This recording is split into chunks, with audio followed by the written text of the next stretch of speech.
Hello, everyone, and welcome back to more BTS America's action. There was a bit of an intermission between our first series to this one, but we have finally made our way in after a small hiccup, a brief Dota update.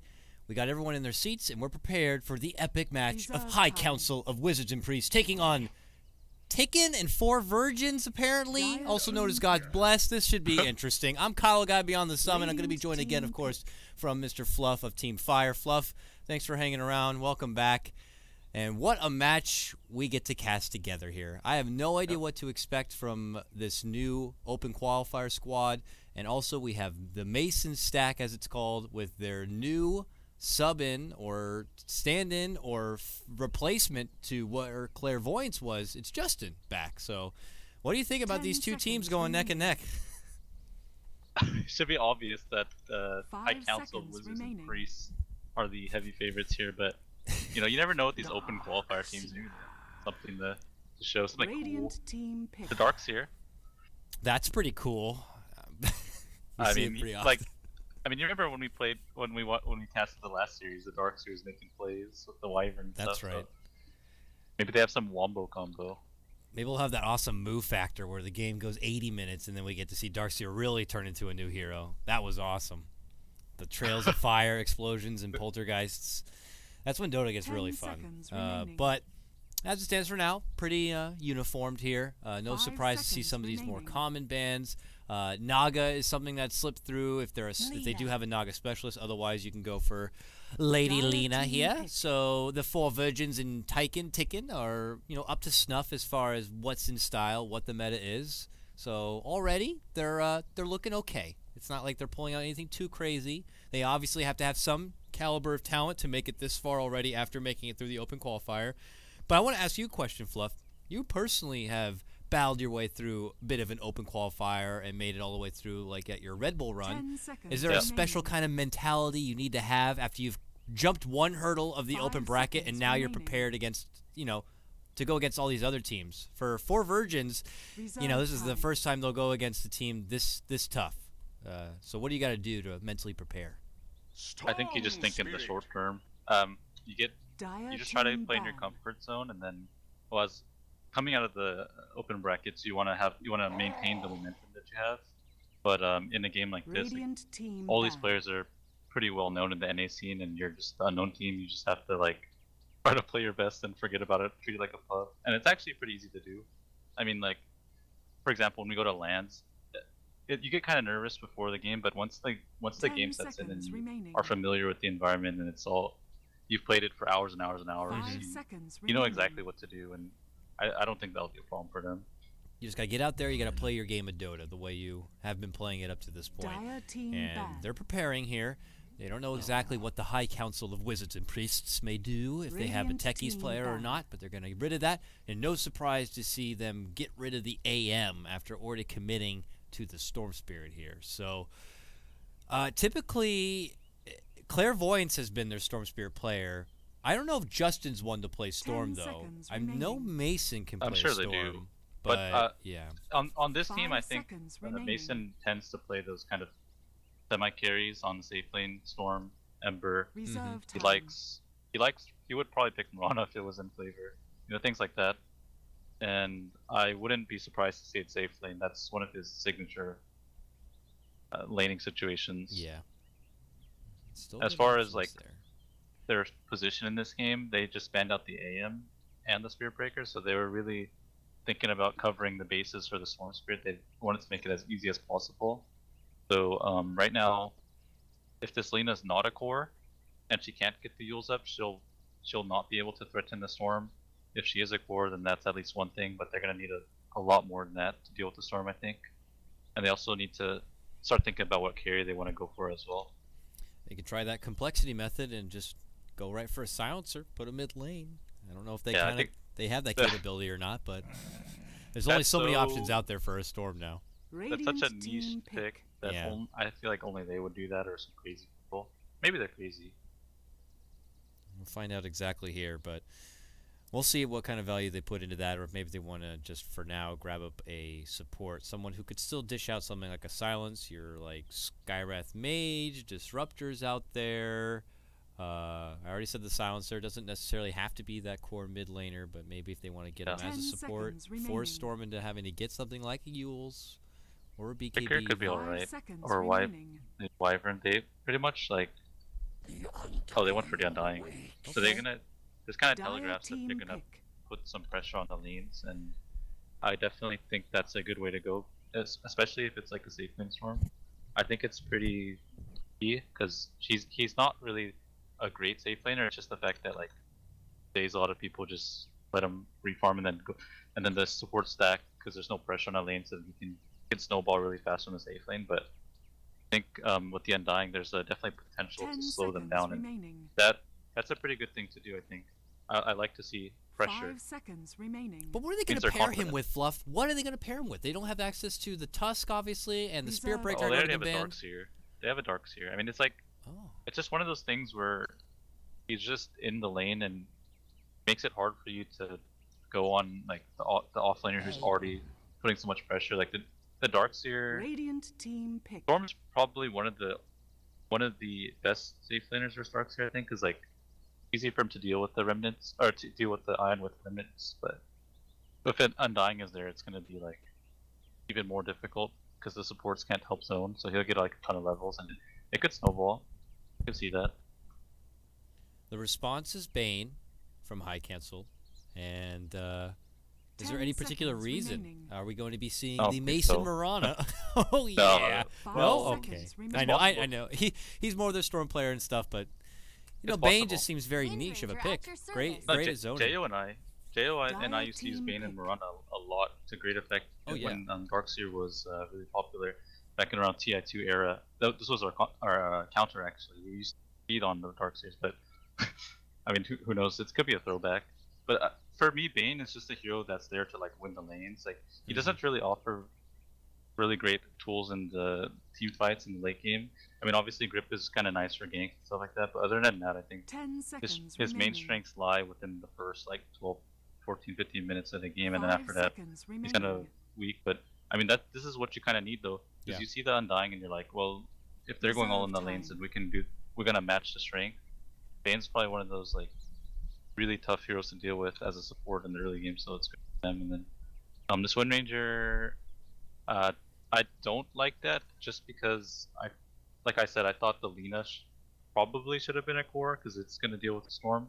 But now that they have a Wind Ranger, if you think about it, they have no stuns, like no reliable disable. Yeah. Like Lina needs a Yules to stun.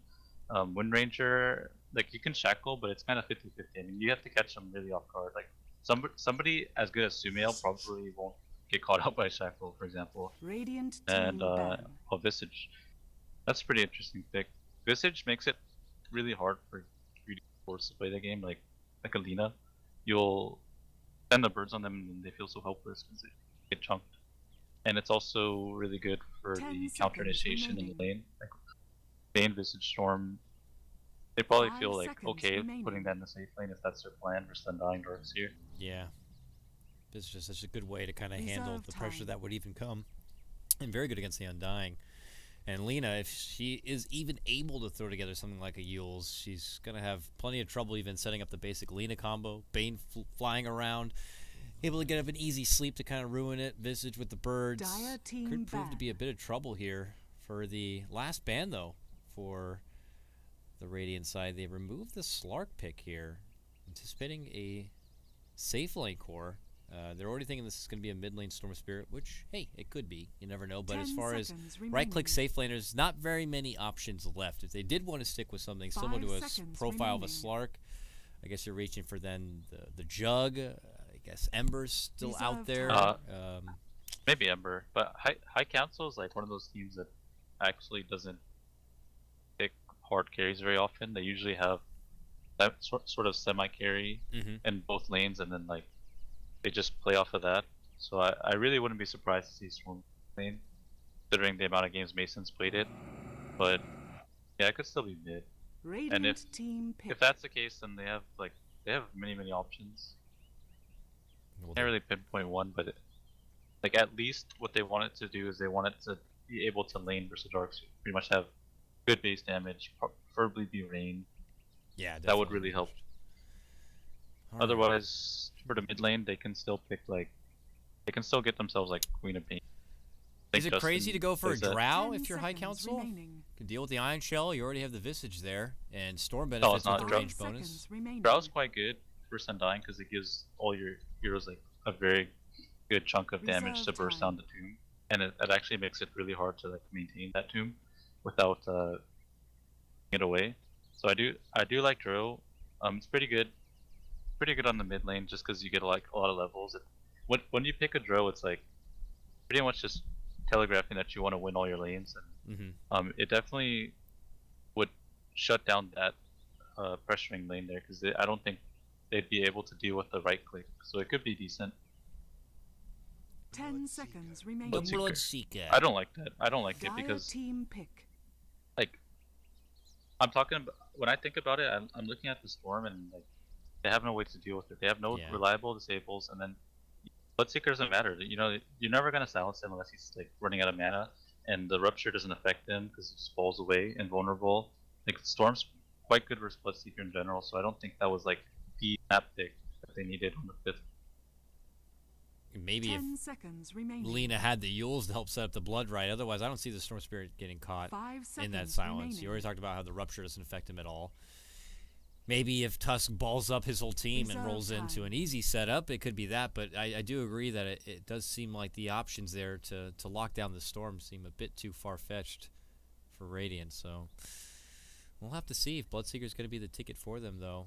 They'll have to make do with it. No real substance, or not substance, but sustain, rather, for High Cancel in the laning phase, so some of them do get pretty low. They don't have the easiest time just healing each other up and being able to kind of withstand and allow this Bloodseeker to continue to get so much on the passive. But look at this last pick for Mason. Not going to be the Lady Mirana, but another fellow archer in Mason. That's Mason's good. Clinks.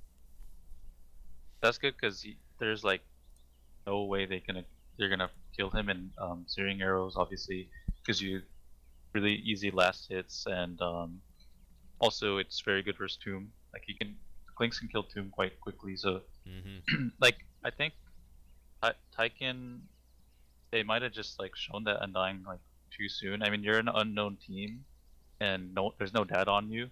You third pick Undying, like you give them so much time to prepare. Yeah. You probably want to save picks like that for like your 4th, 5th or something.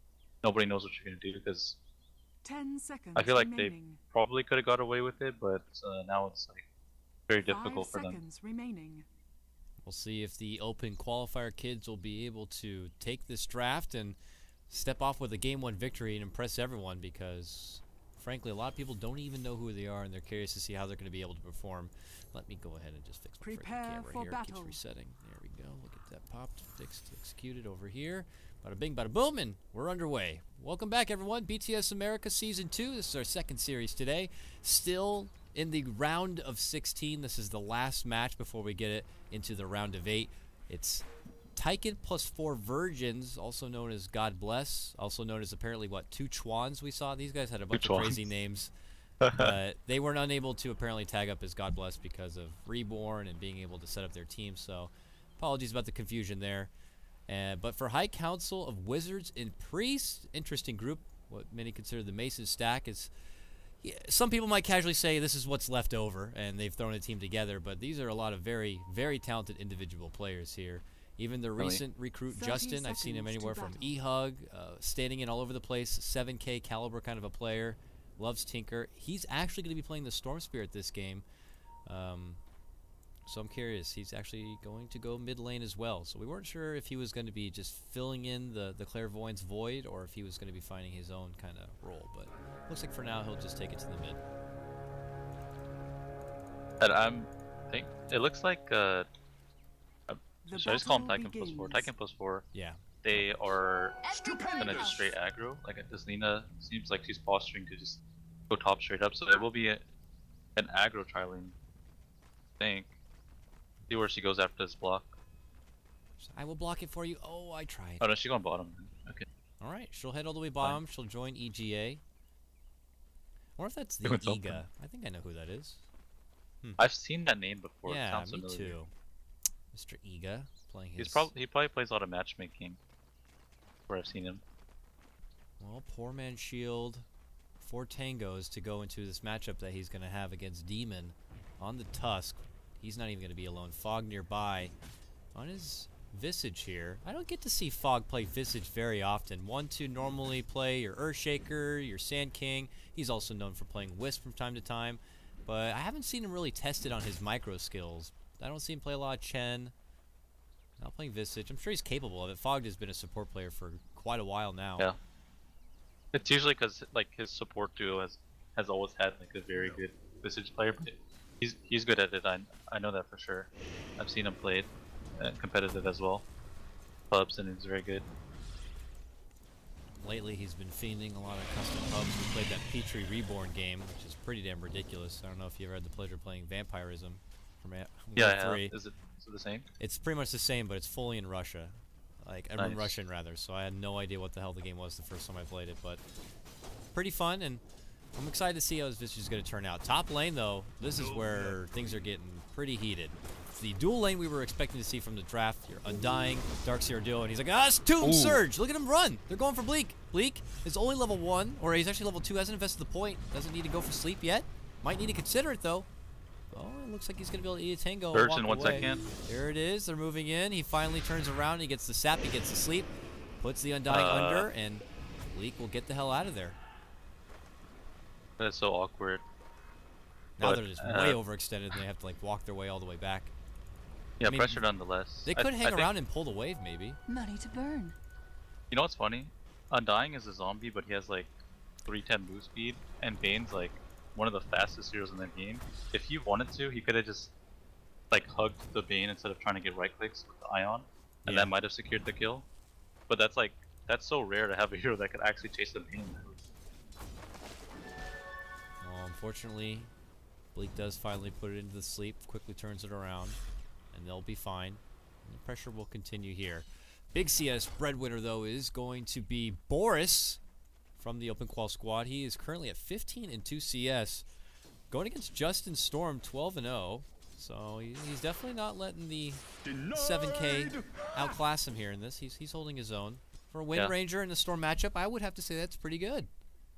No. Wind Ranger actually has the advantage in this matchup for until probably around 6 or something, because like she can trade really easily with Storm. She has good damage. She has a nuke, and she can like pretty much pressure him down. Like if they get into a fight, they start trading, she can just win run and then like chase them down. Sometimes people overextend and get power shotted, picked off like that.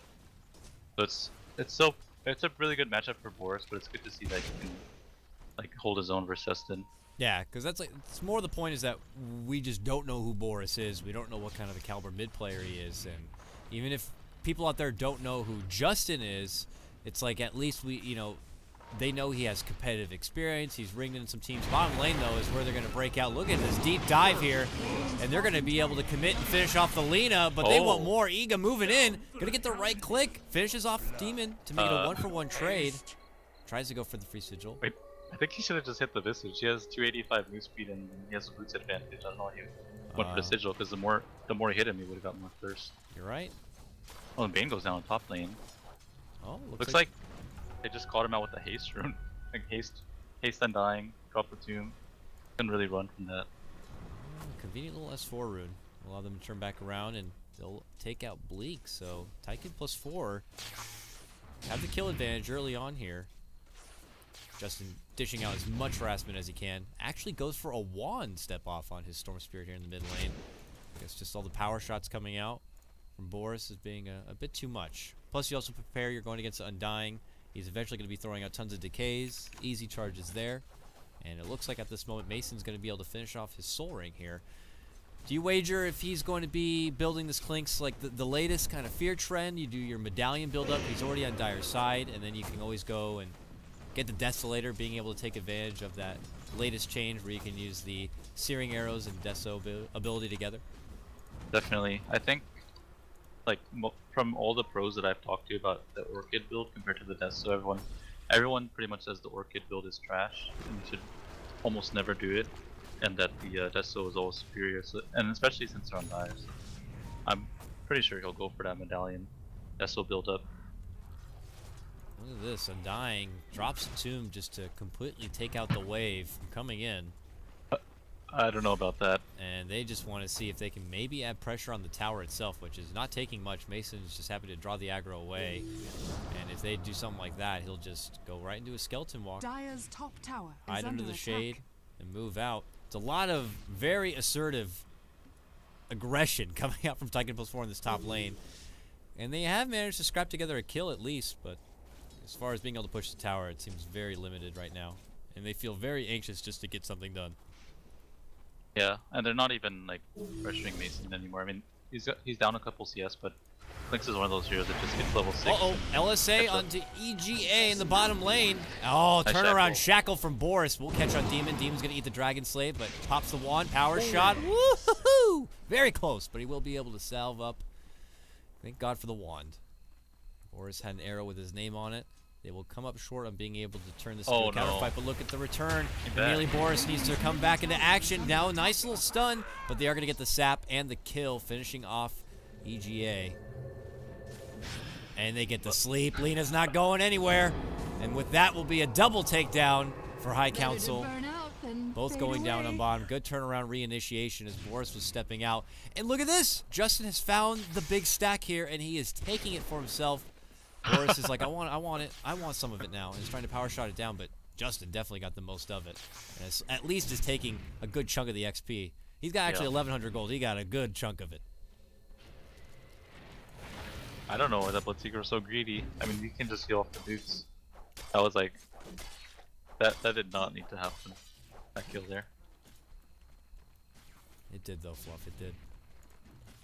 Like, I mean, if there was just a gank, right, and then you reset for like 5 seconds, they're not gonna just leave the lane. They're gonna be there. You have to know these things. So Mason continues to have his free will in this top lane. As Darkseer makes his return, goes right for the arcanes here. Not looking to step off. As I imagine maybe someone else will take over for the mech, unless he just wanted to get arcanes first. I mean, it was a commit for that or a soul ring, and he didn't obviously go for the soul ring, so I guess he just needs to make sure he gets his mana covered first, and then if he wants to go for the mech after, I guess so be it, but it'll be a long build-up. I saw a Demon do this build the other day where he went bought all the arcanes. It was just like the kind of build where if you know you have pressure on the lane, sometimes you can just get lucky runes, and like make things happen. They'll probably go back to the mech, almost certainly. For now, he'll continue to do the work, get that solo XP so he can start putting some levels into the vacuum. Hasn't even done the level 6 wall value point. He's just going to hold it all for now. Bottom lane. Bloodseeker, though, not going to get much done. He is under attack. Being bullied out from the lane. This Tusk, especially holding a DD, and Visage have kind of just done what they want in this lane, and it looks like they're going to have to make a swap here. And EGA will head to the top lane now to farm up against the Clinks. They have one detection by the tower. Undying bot does. He's keeping up. Ooh, they want bones. They should surge the Bloodseeker so we can get the rupture. Get the bone Fletcher! They lead in with the rupture, immediate TP. See you later! And the gank is not going to be happening. Oh my gosh. Oh. Dire's top tower That was a quick reacting attack. TP, but that is just the common counter to your Bloodseeker, and unfortunately, without Lena involved, they don't have a stun. Unless they can get a crazy shackle, which ain't happening. They have no way to catch him from TPing out. And that just might be a possible glimmer of what's in store for us once the Storm Spirit becomes a problem. Imagine they can't catch a TP away. Uh-oh, here we go. Tombstone going to be committed as they turn around onto him. A rip to keep him alive, but they're not going to be able to save the Undying. He will go down. Next will be the Darkseer. And they'll pick up the extra bit of gold from the Tombstone. High Council converge. The Wizards and Priests cast some dangerous spells and take out Tycoon +4. 6-2 your new score. High Council off to a very, very hot start as we get ready to approach the mid-game. Yeah, and Fog's level 6. He's really fat actually. He has Tranquil and Medallion. Dire's middle tower That's so much is gold. under That's attack. 200 gold off of the Bloodseeker. I think Mason probably still will go the Medallion, but I mean, Fog will upgrade to a Sword Crest, so it doesn't really matter. Radiant's top tower That's what is they under want. attack. Radiant structures are fortified. Well, they're seeing if maybe they can do some work on this tier 1 first. But I agree with you. This makes for very, very easy Roche capabilities for High Council. Check on Justin. He's farming up in the woods right here. Now is acquiring the point booster. He's going right for the Bloodstone. So good farm acceleration there. Extra bit of mana to boost, a little bit more life. Bleak is going to get his level 6. He's been getting some solo farm in the mid lane, so we're going to have our Fiend's Grip in store for us very, very soon. But look at what Demon's doing here, Fluff. He has been eyeballing EGA here. Can't do much on his own. But we could see a classic play. It is Demon after all. So. Like he resisted the urge. He's like, I want to roll like, in I and really have fun. Kill him, but I could screw him. Well, they're going for Bleak here. Self sleeps, and now the rotation comes. Fog getting hit with the stun as he does TP in, and now Justin going to make the double leap, looking to go for EGA. Meanwhile, back and behind, Undying committing it right under the tower as Demon is going to quickly enclose and finish off the Lina. Undying goes down, and so does that Bloodseeker. 3 different fights, 3 different kills for the High Council. As they push ahead now 9-2. Things in a bit of a disarray here, Fluff, for the Tycoon squad. They went in to make a committed fight under the tower on a Bane, and, well, simply put himself to sleep, and the counterfight was there.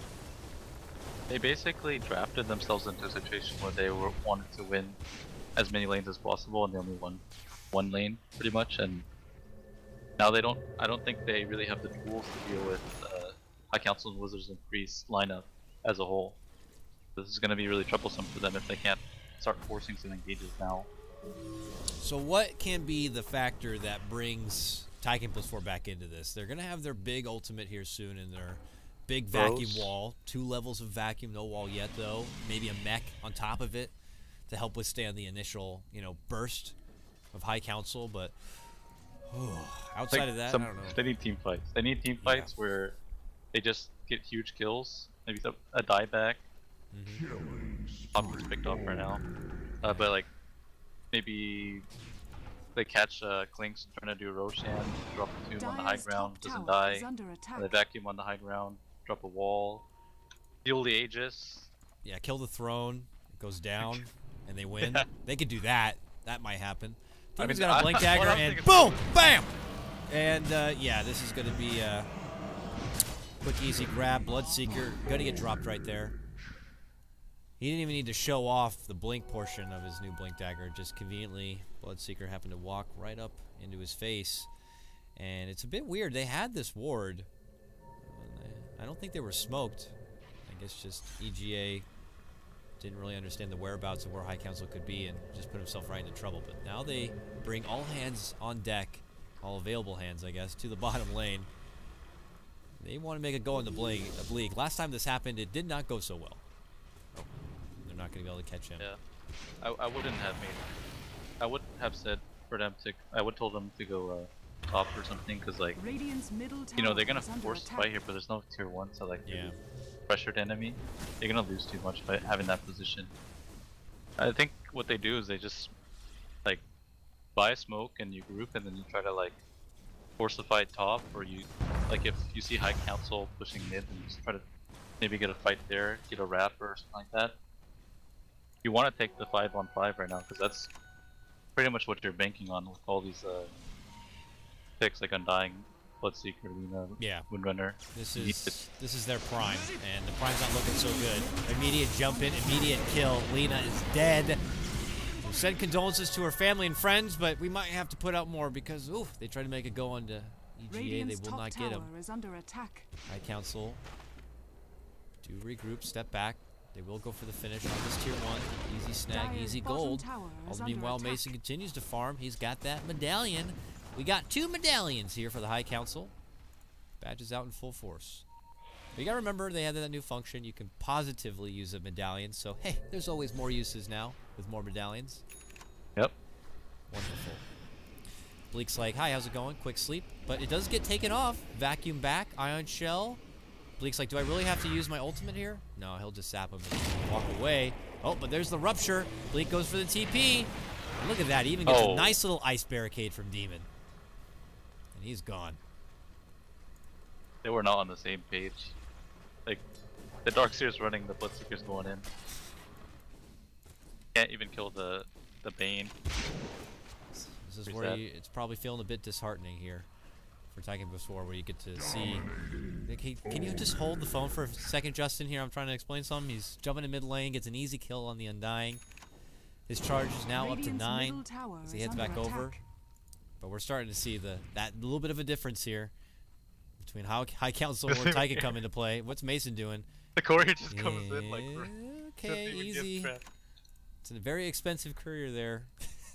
We'll head back out.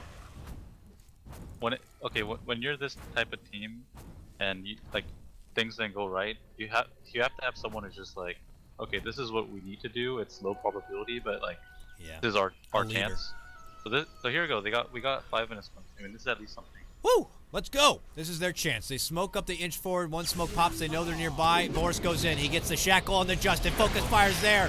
They're gonna take him out. Oh! Demon jumps in, gets a big snowball, and they're gonna bring him right back. Now they're able to fight. Justin's able to easily jump out back to the safety zone. They get the pull back on the KotLGuy. He's going to go down. And now they look to take over the rest. Soul Assumption flies. Mediocre damage onto the Undying. Lena tries to hide. She's gone. Now they move forward. Undying dead. Darkseer gone. Boris, the last survivor. And here comes the snowball. But she's too far. That was way overhyped for not them going anywhere. Here it comes, there it goes. All right, well, still huge work there for Demon. They get the jump on the Justin, but he just waits for a good moment, gets a good snowball, and a wonderful turnaround fight for the High Council. And that was the call you were calling out for there, Fluff. They need someone to say, do something. We got to do something. Get a smoke. Get out there. And they did. It didn't work, but admirable effort. It just seems like they're being outclassed in this game, but that is pretty normal. I mean, this is very capable from High Council, so you wouldn't really expect them to get challenged without like kind of cheesy strat or something. We'll see if it's something they might have to consider reaching for in game number 2. Before we get to game 2, High Council still need to finish out game 1. You can always perform the throw of a sentry here. Oh, Justin jumping all the way up and above and beyond. Gets the look on the Darkseer. Pull back, a snowball in. He's dead. Boris is just like, I don't know what to do about it. Oh! Gets punched in the neck. He's going to go down. Quick and easy kill. 3. 20-2. High Council. Get the Aegis. Take a couple of names. The one secret TP'd on the tier 2 bot, and he was in their jungle right under the heart camp. And then when he TP'd on the tower, he started pinging himself. He's like, run to me, run to me. No, he's like, oops. Well, he'll head top. I think they just go new. He's going for a blade mail though. Now, I have a question actually. I don't think I've ever seen this kind of interaction. If you pop a blade mail and Storm Spirit does like the longest ball lightning jump on you, does he just get smacked in the face with all that damage back? If he lands on you, if he goes through you, I don't think so. Yeah, I would imagine he would stay immortal for the jump all the way through. But if he happens to stop right on you, with a blade mail pops, like there's a moment of reaction. You see him coming, and you're just like, I'll just pop it and hope that he stops right here. He does. Maybe he. Possible. Yep. Is that? Look at the Aegis. I hope that's not the one thing we're reaching for here for Taiken +4. Yeah, well, this Darkseer still hasn't leveled wall yet either, though. We don't have Darkseer wall yet. Tower is under attack. I think what you do right now, if you're Taiken +4, you just you make it a joke. You just start laughing because there's nothing really you can do right now, and then you just keep the morale up so you can go to game 2. Just have some fun with the rest of what's here in game number 1. Like you just try to kill Jimmy and then you just make him tilt. That would be a good play. He's here. He's stalking. Moves in for Lena. Gets the uppercut. And he's down. But now they look for KotLGuy here. They're going to spot him in the woods. They move in. They got him trapped with the shards, and he will also perish. High Council are gifted with 2 easy picks. Now they come down from north. Undying going to be forced out with a tombstone here. Hey, nice damage. Demon though, last second snowball, and the Glimmer's there. They're moving in for the Undying. Can they finish off the Demon at least? They got him! Yeah, good game right here. Oh, we just missed our 322, but it's okay. Middle tower is under attack. No. Top tower So close yet so far. Now they get to turn back and go right onto the tower. will go down. Oh, bottom lane though. Here we go. Boris looking to move in. Can he get fogged? Oh, the shackle. Not even going to grant it. Nice try. It could have hit. It was a nice try. I gave it a for effort. I'm sure High Counselor are probably having just as much fun with the game right now. Feeling pretty laxed. It looks like they got still 2 more minutes to utilize the rest of this Aegis here. And now, as I said that, he actually already got it used. Does go down. There's our first wall of the game. But now they look to Mason here. Big rupture. They could get him down. No. Oh, here comes Justin. Wow. Okay, never mind. They are able to finish off Mason, but they lose so much for it. Now they look to go back, this time for the Darkseer. And he will go down. A triple kill for Justin. 24 charges on his Bloodstone. The Storm Spirit is fat as hell. And now, High Council still in their commanding position, pushing past 20k of net worth, same for XP, will begin to ascend into the high ground in this bottom lane. We look to Tyken, Fluff. Yep. And we look at them possibly get caught out here as Boris does get uppercutted and will be forced to run away. Let's see what they can do for high ground defense here. The wall, is it still down? He's dead, and wall will be down for 40 seconds. High Council can't play this too safe, right? I mean, come on. Well, they don't want to dive the base, but they'll dive everything else in. At least, you know, at least the Windrunner's like kind of keeping up. She's the 3rd on network for how much they're losing. She's 2-1, got decent net worth, 2k gold in the bank. Like, not too bad for her, at least. I mean, no, she's holding her own. Yeah, that's good. It's just not going to be easy, as we already saw. They had a nice little smoke move in, a good setup on Justin, but everyone else on High Council just has so much. It's so easy for them to just kind of defend. There was this one tournament I played a couple years back where we were losing, like 100% losing, and I told everybody to buy Blade Mail. Like, we sold our items. I've sold my mech on 10 to buy Blade Mail. Then we actually won that game with 5 Blade Mails. Real? Yeah. 100% lost. They just killed themselves. Oh, another time where they went in for Fog, but he gets quickly saved. They finally get him down, but they will lose their Bloodseeker. They're just looking to go out with an all-out brawl here. Boris gets caught out. He'll get dropped. Undying next. And quickly 4 from Tyken +4 do go down. Darkseer, the lone survivor, as he split pushes his top lane frantically as possible. But there's our first buyback. We still have 2 more buybacks if necessary, but only 20 seconds left on their death timer. Might not be necessary. Demon moves in. Snowball. They're looking to pick him off quickly. Here comes the buybacks. Can they get them down? Oh, Mech is going to keep him alive. Runs back and away, but Demon wants more. He is still hiding way behind. They see Bleak. They don't see Demon, though. Oh, they drop a sentry. He sees it. He's like, I gotta get out of here, but they spot him. Can they stop him? Vacuum! He's stuck there. They vacuum him through. This is where we say classic Jimmy. GG. All right. He goes down. High Counselor like, whatever you do, dude. Whatever you gotta do in there. They've already all split off. Fog taking care of top lane. Everyone else gonna farm their way back. And it's just pretty much steady as she goes here. Mason, I mean, what? Look, he's got a Demon Edge already. Probably gonna turn into an MKB. That's gonna hurt. And then you look over to Justin. 28 charges now. I assume either the Sheepstick or the Shivas is going to be in order for us, as he already has the Mystic Staff complete. I'm with you, though. I wouldn't mind seeing Tyken +4 just do something batshit crazy at this point. Hit 5 Blade Mails. That's the way to go. Yeah? I mean, I wouldn't mind it. We're still waiting for the 1 Blade Mail here on Bloodseeker, so he can start the trend. Oh my gosh, you're right. Yeah. He hasn't even finished it. Yeah. Okay. Well, they need a... Tyken needs to whip out better effigies for next game. Because they're getting outclassed on the effigies too. There's like 4 golden on High Council. Well, they'll split pressure while they can. If they need to stall out the clock, they'll go for it here. But I mean, I look through these inventories and I just feel sad. It feels bad, man. Here you look at Undying, a bracer, and a little magic wand. It's not a scary zombie.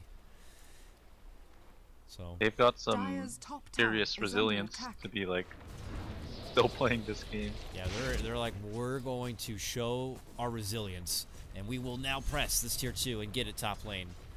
Though our Dire's potential structures last are fight is coming fortified. here on the bottom. We want to get a tower down, and it'll look good on the stat sheet. Here we go. Dire's top tower is under attack. Tier 2 is going to get dropped, and now here it comes. The High Council take a big fight here. This could very well be game 1, folks. And we could see High Council already lead in with a 1-game advantage in this best of 3. What will they do? It's Team God Bless. Tyken plus the 4 virgins here. The virgins. Can they stop their fortress from being penetrated? Much like they can't penetrate themselves. Now Justin goes in, looking to go for the pullback. Boris is in trouble. He's dead. Quickly, the Darkseer dies after. Undying, your bracer's not going to help you here. He's dead. The game's over. The towel's been thrown in. And the highest council of wizards and priests has bested the virgins, Fluff, in game 1. Radiant's bottom barracks They did has not fallen. end on the right note. Now High Council has high morale, whereas if they had ended on 2 Jimmy kills, they could have just laughed it off. Well, we'll see if that dark cloud will be over their head or not, Fluff, for game number 2. But, I mean, as far as dissecting and analyzing game number 1 as a whole, I don't know if there's much to say. You could chalk it up to a bit of a drafting issue. You pointed out how the Undying, it's a good grab if you want to be able to add that kind of early laning pressure, but committing for it maybe that early in the draft is giving away a bit too much of your hand. And High Council, an experienced squad, and a lot of ideas being thrown around, I imagine. They're probably going to easily be able to set something up and counter it here. So I'm very curious to see if Ty can try to change that drafting style a bit. We already expect that they'll be probably outclassed as far as play, but if you want to be able to have a chance against a group that you feel might be just higher skill, you got to start with the basics first. Maybe putting together just a stronger draft, maybe just what's in order for them. Would you agree, Fluff? I would agree. You said it perfectly. They just should have a better draft. That's it. All right, and with that, folks, we'll be back in just a moment for game number 2. It's the Tyken plus 4 virgins, also known as God Bless, going up again. I can't say it without laughing. Going up against the High Council of Wizards and Priests. This is probably the most ridiculous set of team names I've ever casted. All right, we're going to go to a small break. When we return, it'll be game 2 season.